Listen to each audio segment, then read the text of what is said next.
Hello, my name's Florence. Welcome to theobspod. I'm an NHS obstetrician, hoping to share some thoughts and experiences about my working life. Perhaps you enjoy Call the Midwife, maybe birth fascinates you, or you're simply curious about what exactly an obstetrician is. You might be pregnant and preparing for birth. Perhaps you work in maternity and want to know what makes your obstetric colleagues tick, or you want some fresh ideas and inspiration. Whichever of these is the case, and for that matter, anyone else that's interested, the theobspod is for you.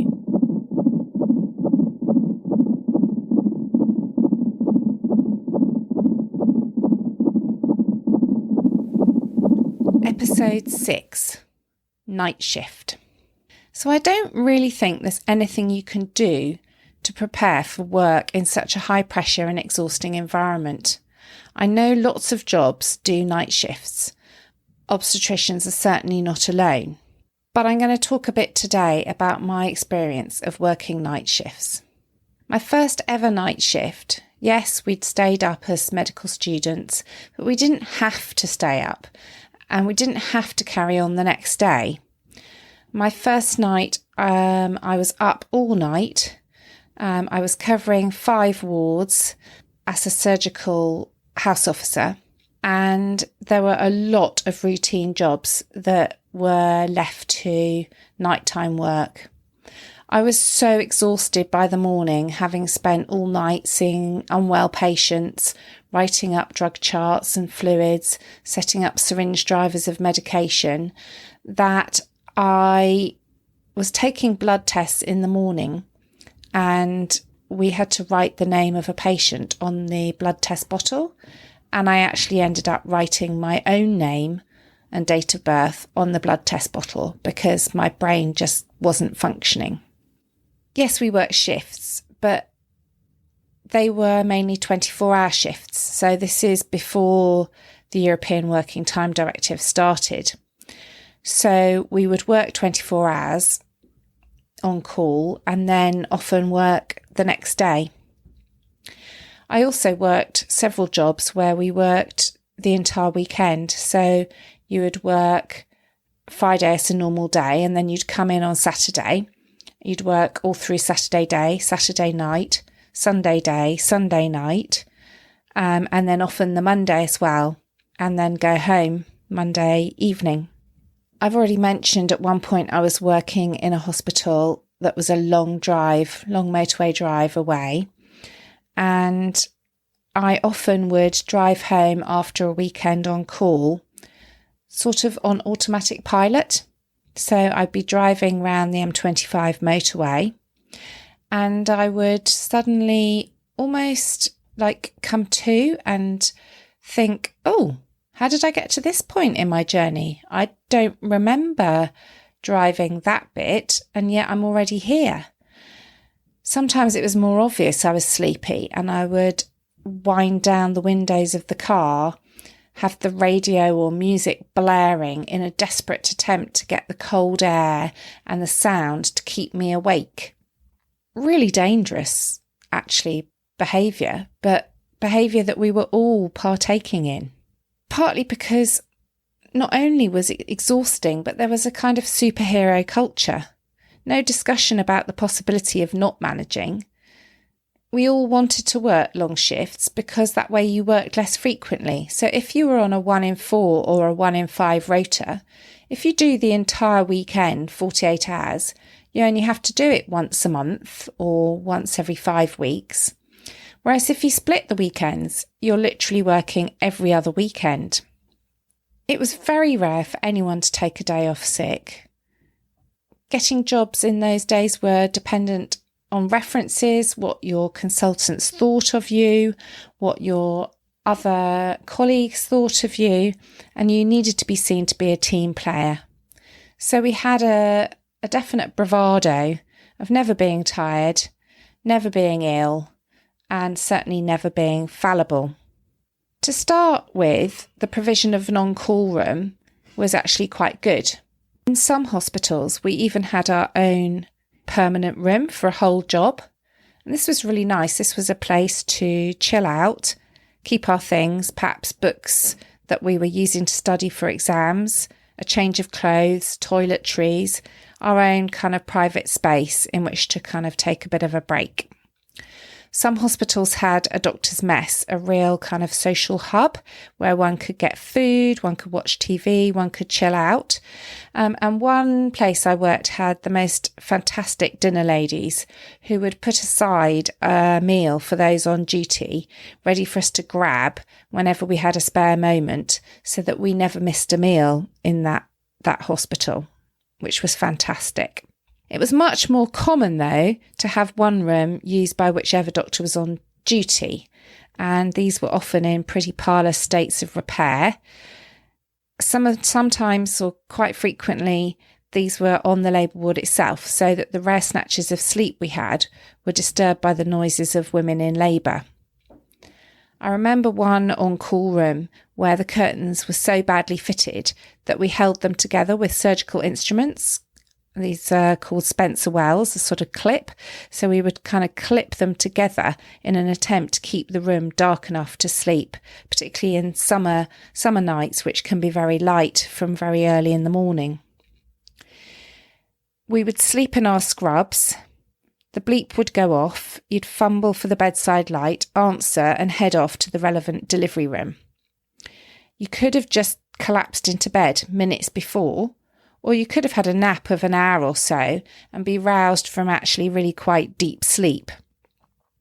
Sometimes it would become clear that I'd even answered in my sleep. So one time when I was doing my paediatric jobs, I answered my bleep and the voice on the other end said, "Where are you?" And I said, "What do you mean, where are you?" And they said, "We're in theatre doing that caesarean we told you about. You need to be here for the baby." And I realised that I must have answered in my sleep. I had no recollection of having been phoned and told there was a caesarean at all. We must have looked a terrible fright to the women, because we would fall out of bed in crumpled scrubs that we'd been sleeping in, with hair all over the place, bedhead hair. And that way we were fully clothed, ready to go. And we would go straight into whichever room or woman we were supposed to be seeing. And I sometimes wondered if they realised that I'd just been woken up and that I was literally just kind of coming around.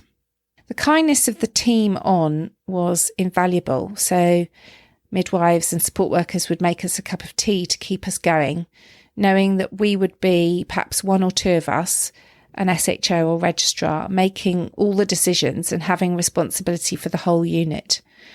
In the middle of the night, it could feel pretty lonely, that sense of responsibility weighing heavily on our shoulders. As I got more senior, the attitude to sleeping on call changed. European Working Time Directive came in, limiting the number of junior doctors' hours. And the result was we became much more shift workers, more similar to nurses and midwives. And it was even raised that if we slept on duty, we could be disciplined. So the on-call rooms got removed, literally, physically. I've worked in places where the on-call room got knocked down, or it got made into an office for other members of staff. Beds were removed, and sometimes we would catnap on patient beds if they happened to be empty.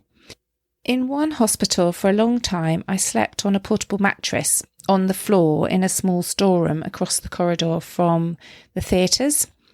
I brought in the mattress and a sleeping bag each shift and literally camped. And in the morning, I would have to get up and pack up as the staff came in the morning and take stuff back to my car.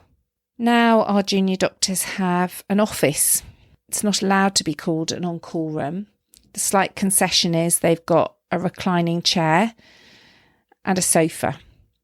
But this has been a battle to keep it. These days, there's much more understanding about human factors and how the window of circadian low may influence decisions and our ability to function in the early hours of the morning. The Royal College of Anaesthetists is doing quite a lot of work about the importance of sleep during a shift and the benefit that may bring in improving care of patients, even if you have short naps. And as a team where I work now, we're doing quite a lot of training in human factors and the importance of looking after ourselves in our ability to function. When I became a consultant, I had to take the next step in night shifts and adjust to being on call, but actually leaving the building. Very few maternity units have resident consultants at night. And becoming confident enough to trust the team and leave, knowing that you had to, because you had to be able to function the next day, to do some work the next day, is a really important step. So it felt really peculiar being on call, being on duty, but having to actually exit the building. And this requires quite a lot of skill. So the first issue is to be really aware of what's happening on the labour ward. So we usually don't leave till quite late at night. Our rota has us leaving at about 10:30, but often you can end up leaving a bit later, depending on what's happening. And you know what's happening with the women that are currently in labour, and therefore you can anticipate what issues might arise, what complications might arise, and what might be needed. And therefore, before you leave, you can give a really clear set of instructions about when you want to be phoned, what you're expecting to happen, and what the plans might be for the women that are currently there. Obviously, new women may come in with problems that you can't plan for. And so the other aspect is to judge the skill and experience of the doctor who's on call overnight. So it's harder being on call when our junior doctors have just rotated, which happens twice a year, because we've got to get to know them and get to know what their capability is, who's confident to do things, who needs more support, and gauge what their level of experience with some particular clinical situations is. Once we get to know them, then it's much easier to know what you're going to expect them to ring you for. And we do have some overall rules about ringing if you need to take a woman to theatre for a caesarean, and ringing if you're going to go to theatre in any case, so that we know what's happening on the labour ward, what else we might be called for. And then there are certain clinical situations, and there's some guidance from the Royal College of Obstetricians and Gynecologists about when we might be expected to attend overnight and what clinical situations, like perhaps a placenta previa or a woman with more difficult previous surgery, so that we would come in and support.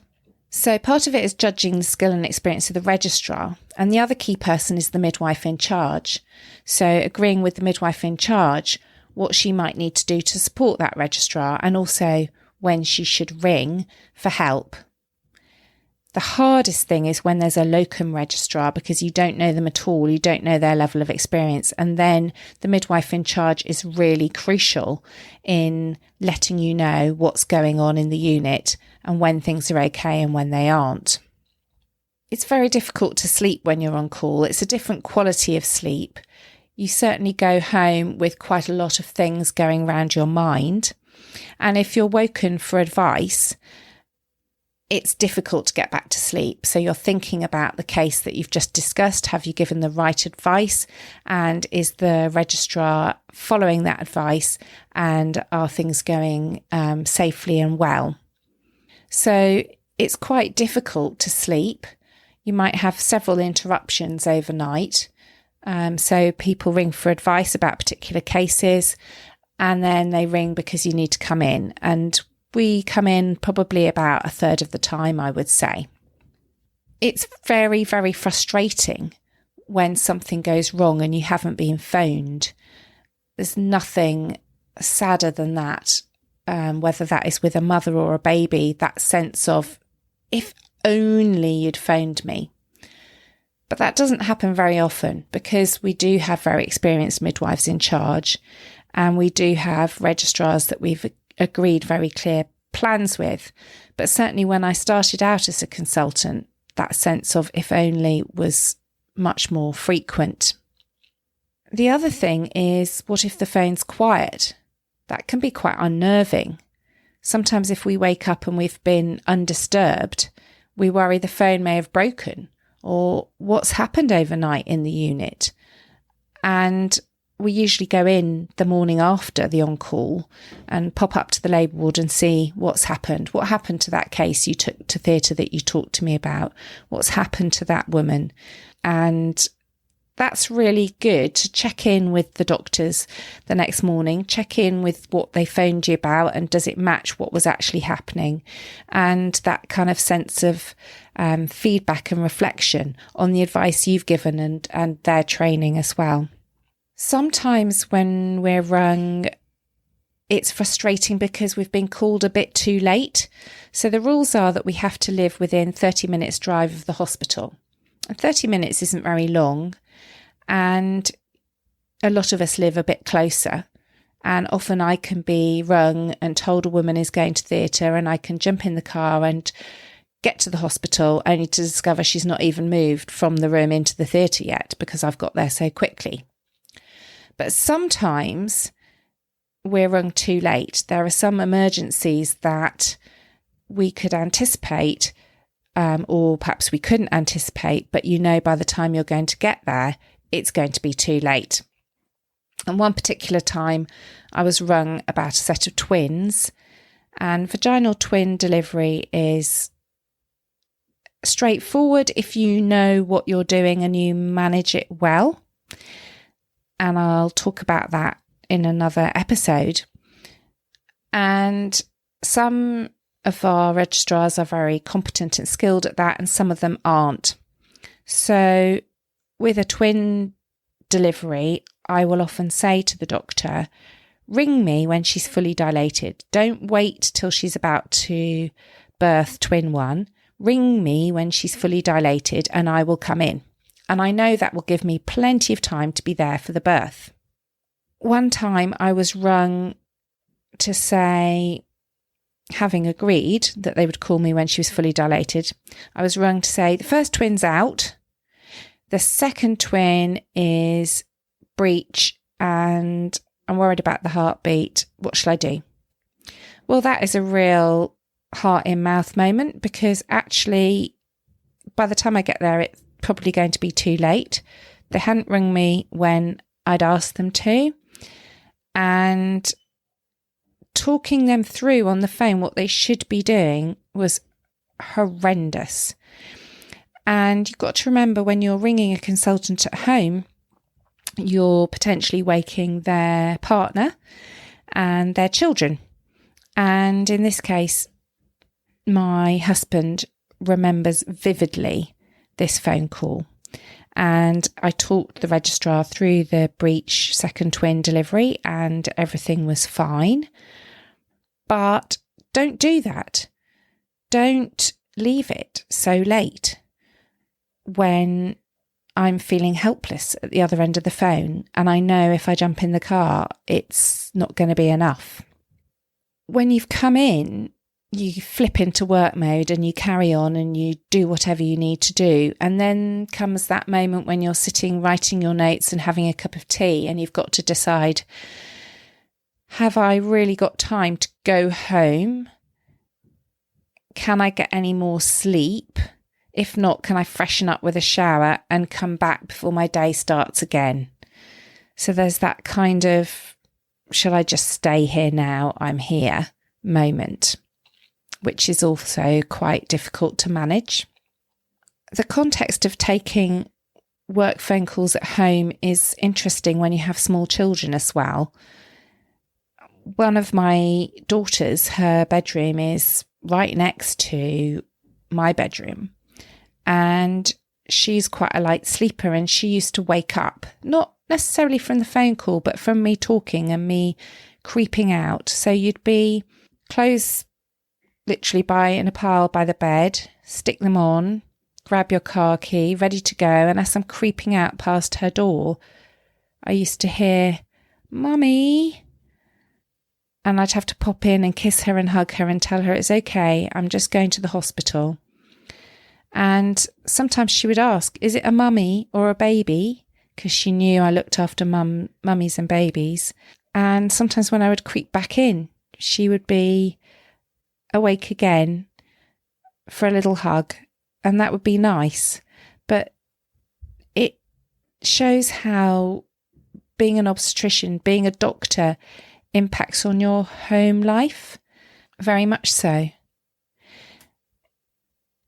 It's not something that just stays at work. So now I'm coming to today's zesty bit. So the zesty bit today is, remember, you may be tired.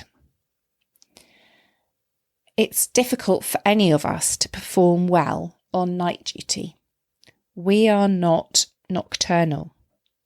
However hard we try, we're going to be fallible. We're going to be tired. We may lose our sense of what's going on. And the safest way to deal with that is to cross-check with others. Cross-check your thinking. Get fresh ideas and fresh thoughts. If you're a midwife, that might be to get a doctor into the room to check, or the midwife in charge. If you're a doctor, that might be ringing your consultant, chatting things through on the phone. Have you thought of everything you should have? And if you're a consultant, that might be the midwives and junior doctors saying to you, hang on a minute, have you thought of this? So in a safe team, it's about us all checking with each other, because anyone on the team could be more alert and have an idea and be able to flag up something that's been missed to the others. If you're a woman, yes, of course, you need to trust the team that are looking after you. So don't worry when other people come in to perhaps have a look at the baby's heartbeat trace or have a feel of your tummy and check things. We do that a lot to try and keep things safe. And if people are making decisions, perhaps check how many people are making that decision. Have they had a discussion about it? And what's your opinion about it? And it's okay to ask, does the consultant know? What does the consultant think? Do you need to ring the consultant? Either because you're a woman saying, have you phoned the consultant? If you're going to theatre, it's not unreasonable to know that the consultant is aware and has agreed with that plan. And if you're a midwife, our midwives in charge ring our consultants direct, but saying to the registrar, have you thought perhaps you need to ring the consultant? Supporting those junior doctors, that's not undermining them. That is being safe. That's helping each other through that window of circadian low, helping each other through the difficult tiredness that is night shift. So work as a team and escalate. So that is today's zesty bit. So I do hope you've enjoyed listening to the theobspod. If you have, do like, subscribe, or leave a review, and join me again to explore more about the life of an NHS obstetrician. I'm finding it really exciting to have people listening and give me feedback about what they've found interesting. So please do recommend the theobspod to other friends, colleagues, or people who you think might find it interesting.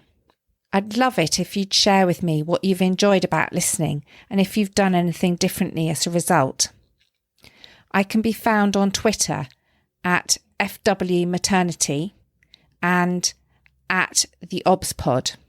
And please do check the matexp hashtag MATEXP, and the website matexp.org.uk for more information and ideas on how to improve women's experience of maternity care.